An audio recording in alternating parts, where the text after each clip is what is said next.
dépassement, am grandeur, am humilité. Regardez les gens, leur parler nga xam ne ils te parlent. Mais bu ñu jógee ci loolu mais ñun problème bi on a la solution bu fekkee dañuy waxante dëgg te yàlla moo tax ñu ay Sénégalais ñun ñëpp. lan mooy solution bi. mais il faut revenir aux fondamentaux parce que li gën a attiser affaire bi. mais c'est l'histoire du mandat bokk na ci. c'est que il faut xam nga tey les gens se sont calmés les gens parlent les gens sont dans la lucidité et tout. mais loolu dafa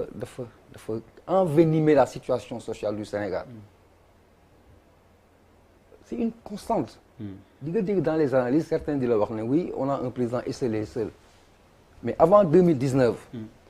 ça n'a jamais été question ñuy wax président dafa seul ou pas parce qu'il y avait un mandat en perspective il était bien entouré. mais ce qui est réel politique moo nekk moo bëgg loolu. c'est dans tous les pays du monde. ton dernier mandat tu organises ta sortie il y a des gens qui ont des ambitions dafa am ñoo xam ne li nga noonu di ko gérer dañuy bëgg gérer loolu dañuy bëgg nekk président comme yow. parce que y a rien qui les empêche de ñu bañ a nekk président. donc la lucidité et la grandeur et tout ce que tu veux mooy c'est de préparer son départ d'organiser les prochaines consultations et je te dis une chose. ndaw naa ci trop et du man may jàngal président Macky Sall politique. si on en arrivait par extraordinaire. 3 ans yi ñëw Sénégal mooy dàq ci monde bi c'est-à-dire si le président sortait pour dire mandat bi jeex na Abdoulaye Der laay préparé wala ñii laay préparé ils vont venir prendre le truc man ma dem sama yoon. non man baax na je ne peux pas être non c'est une façon de ne pas citer quelqu'un pour ma expliquer la dafa vicier le climat. La plus grosse référence démocratique au monde c'est aux États-Unis mais ça c'est pas le soir de la présidentielle le soir. Les gens font allusion au prochain mandat. Mais pourquoi on ne le fait pas au Sénégal au nom de quoi c'est nous qui avons créé la politique. Non ma ne gis nga autant on dit merci aux chefs religieux merci au président pour avoir eu ce dépassement. mais aussi ñu koy ñaan gën a nooyal bi mooy tous les segments. qui constituent des obstacles. ou di envenimer la situation. mu teg ci tànkam. notamment si la situation politique est apaisée. par moom son initiative parce que moom moo yor c'est le maître du jeu. je te promets que dans les 3 prochaines années le Sénégal sera le meilleur pays au monde. ça je te le promets. d'accord Papis Bouba sa gis-gis ci coow li. waaw Der donc maa ngi nuyu sama yaay ji nga xam ne dañuy daje moom sama xarit la sama soppe la. di nuyu honorable député di nuyu Sophie je la suis beaucoup maa ngi koy tooñ léegi muy def lu am solo ma koy féliciter. merci di nuyu ñëpp ñu fi nekk di wax effectivement ñu ngi jaale ñëpp ñi nga xam ne dañu faatu man maa ngi tudd Bouba Ndour sama mag mi ngi tudd Youssou Ndour depuis 30 ans lu nekk mu indi ko ci réew mi lu nekk nag moom mooy définition wu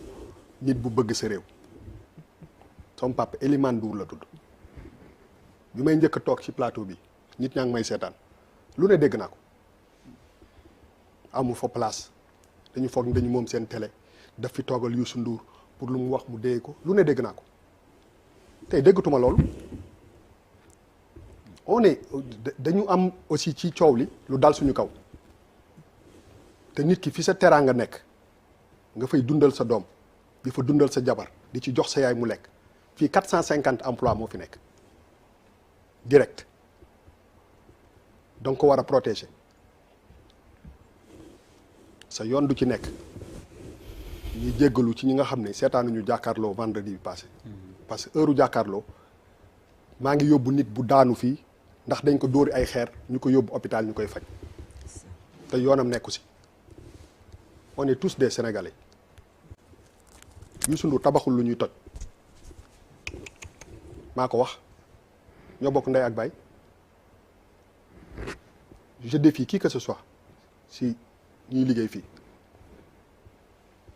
fii ku fi am télé wala média xeexee ko maa ko wax ku fi am télé utiliser ko xeexee ko suñu yoon nekkul ci engagement politique Youssou Ndour il est libre c'est son problème man awma carte bu fekkee ma ci boole wala APR wala Pastef faraluma kenn bëgguma politique ça ne m'intéresse pas ça fait 7 ans ñuy toog fii chaque vendredi nous tous am na ñu fi mujjee ñëw ak ñu fi njëkk ñëw am na ñu fi nekkoon nekkatuñu fi di def liggéey bu am solo pour réew mi c'est la première émission de ce pays-là cette émission-là bëri na ñoo xam ne neexu leen aussi bien si opposition que ci pouvoir ce groupe-là il y a 2 ans on a essayé de casser ce groupe-là am na nit ñu am alal ju bëri ñu ngi may dégg man ragaluma lu may wax jël ay milliards teg ko jël ñi fi gënoon nekk ay kàngam génn leen boole leen créer leneen pour daaneel groupe baa ngi fi xam nga lan moo tax mais man moomuma fii Youssou Ndour moomul fii Sénégal moom fii Macky Sall moom fii Ousmane Sonko moom fii Thierno Alassane Sall moom fii moo koy remercier woo na ma ne ma foofu sama kër la professeur Babacar Diop moom fii woo na ma ne ma fii sama kër la Malick Gakou moom fii ku ko utiliser yaa ko moom ku ko utiliser wul yaa ko moom fii naafeq amu fi on est libre ay remercier di rendre hommage tous nos vaillants journalistes Alaaji Assane Gueye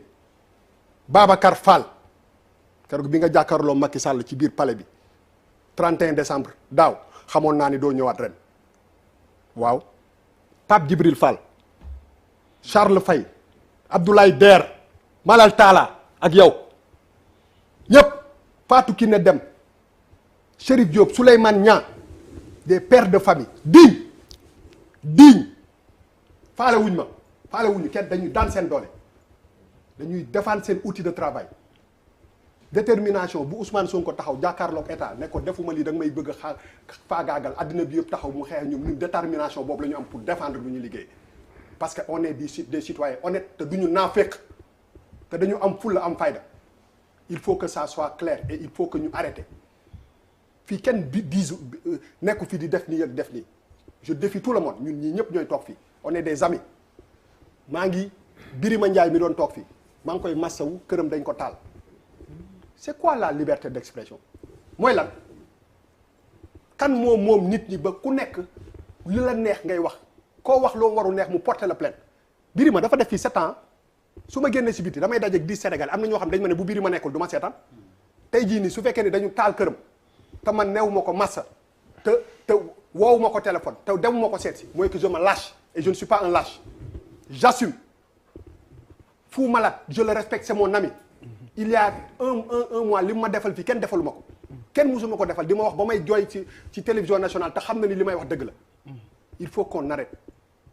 ñun li ñuy liggéeyee nit ñi ñoo ko moom képp ku bëgg réew mi dang ñu war a boole sa biir rien n'est parfait dans la vie dara parfait wul loo lux mbóot rek di nga ko fekk dara mais dama koy rendre hommage Youssou Ndour xam nga lu tax il nous permet de travailler en toute quiétude maa ko fi gën a jege musul la taal sama jël téléphone am wala mu taxaw ne ma waxal li wala defal li wala qui que ce soit ici damay jox benn anecdote il y a 2 semaines j'étais en réunion pour les 100 ans de Lamine Diack Fou Malade yaa ngi nii yaa ngi may xool ci bët ma ne xool de Amadou Mahtar Mbow maa ngi jégalu de Ahmadou Mahtar Mbow en réunion on l'a fait ensemble ñu def ko ensemble c'était la première fois ma dégg ko mu woo ma Fou Malade woo ko mu toog mu ne ma sama rakk ngeen mu ne ma xalif généraux yi sax dañuy seetaan télé bi mu ne ma wodd leen seen wax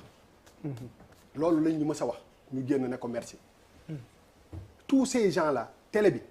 fii média bi dafa am importance pour ñëpp damay interpeller tous les leaders politiques man xam naa ci ñu bëri Malick Gakou sama waay la sama grand la Khalifa Sall moo ma jàngal école yaa may déglu Thierno Alassane Sall dafa ma woo ne ma man dama am cofeel ci li ngay di def ci yow li ngay def te foofu sama kër la professeur Babacar Diop mi nga xam ne bu Ousmane Sonko toogee kii toog kii dafa ma woo ne ma mu ne ma bi ma nekkee ci prison bi mu ne ma papier bi gën a rëy ci luñ ma defal observateur moo ko def nañu delloo si waat xel yi télé bi bu nekkee numéro 1 Sophie ñoo la dominé tuuti mais grave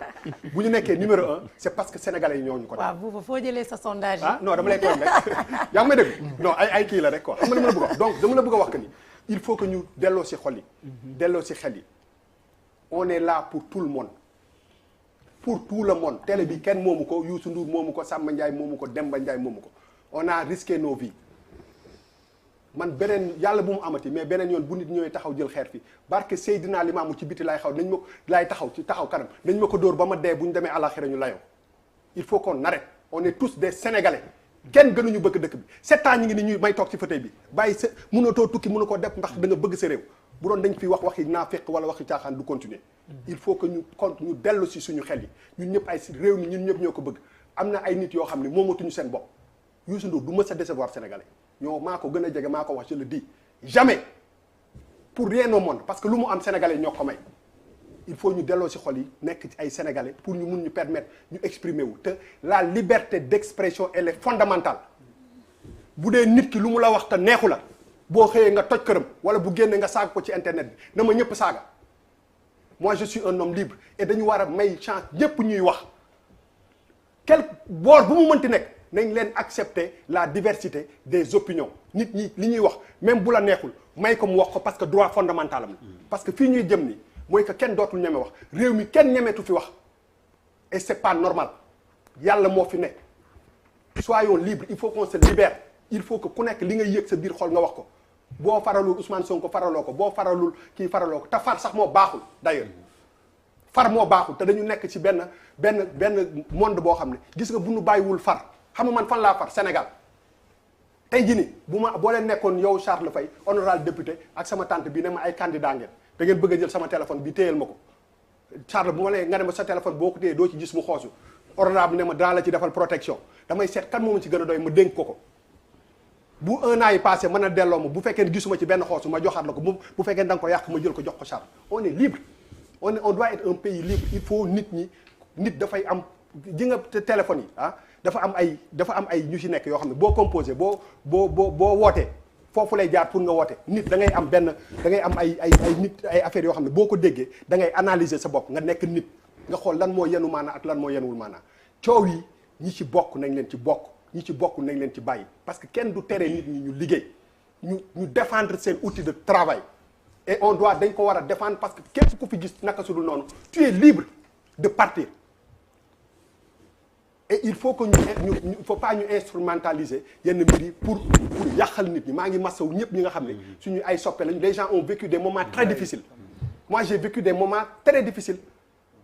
et je ne mérite pas ça les gens de ce groupe là ne méritent pas ça donc par ma voix damay solidariser wu ci ñoom te doo wax ni kenn du ñu teree liggéey tey jii nii dama leen di jox benn exemple il y a beaucoup de gens dëgg rek la yàlla bëgg il y a beaucoup de gens qui nous reprochent nañu bi gars yi di def manifestation yi pourquoi nekku leen mais noonu ngeen bëggee ma teg Chérif Dia ci biir manifestation yi alors que animosité bi elle est là muy risqué laay fa ñu koy dóor on ne peut même plus aller def couvrir ay affaires mais man dama ñeme Charles Faye mi ba koy xool sax bëtu yow dañ lay def loo di ngay manipuler wala ma ñeme Alaaji Assane Gueye ay kilifa yu toll noonu mais nit ñi mënatuñ sax dem def seen liggéey et que ñu koy cautionner te man dama bëgg dara lu leer gis nga nit da ngay wax te yàlla tax bu ma àndeek yow nga teg dara loo xam ne du nekk damay tourner na la li nga wax ni du dëgg du yoon il faut qu'on ait le courage de se dire les vérités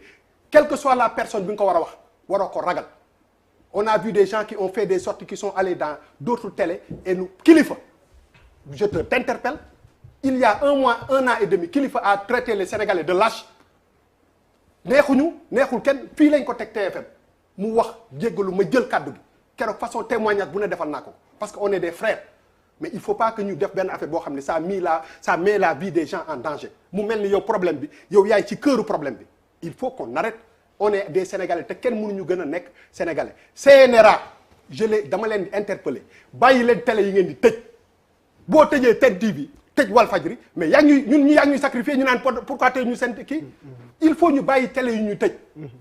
Assane Diouf mi ngi may xool bu xaw ma ndax nekk na ci prison bi di seetaan télé xaw ma mais man dafay saaga mais munoo jël Assane Diouf chaque mois nga jël ko def ko ci kaso bi génne waat ko chaque jour nga ci Karim Xurum Xax nañ ko bàyyi libre Guy Marius Sagna nañ leen bàyyi ñu libre ji nga liberté d'expression boobu nit bi bu la tooñee nga dem mais il faut ñu bàyyi nit ñi ñu dem tuuti ñu bañ ko nekk dara loo xam ne tëj ubbi day dem ba créer ay frustration nañ leen delloo ci suñu xel ñun ñëpp ay Sénégal kenn gënu fi nekk sénégalais kenn et puis ñu arrêté ñu dellu ci waat si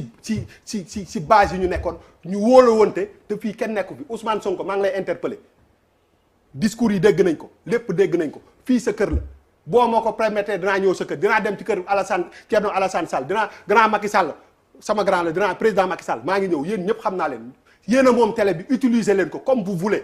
mais bu leen ñu stigmatiser parce que fii loolu amu fi donc je rends hommage à tout le personnel du groupe Futurs Médias merci léegi nag sama beneen xalaat nga baal ma rek deuxième kii bi ma kon waaw voilà dégg nañ la Birima pour préciser Bouba ni nga ko waxee man bi ma yëgal ne ni loolu dal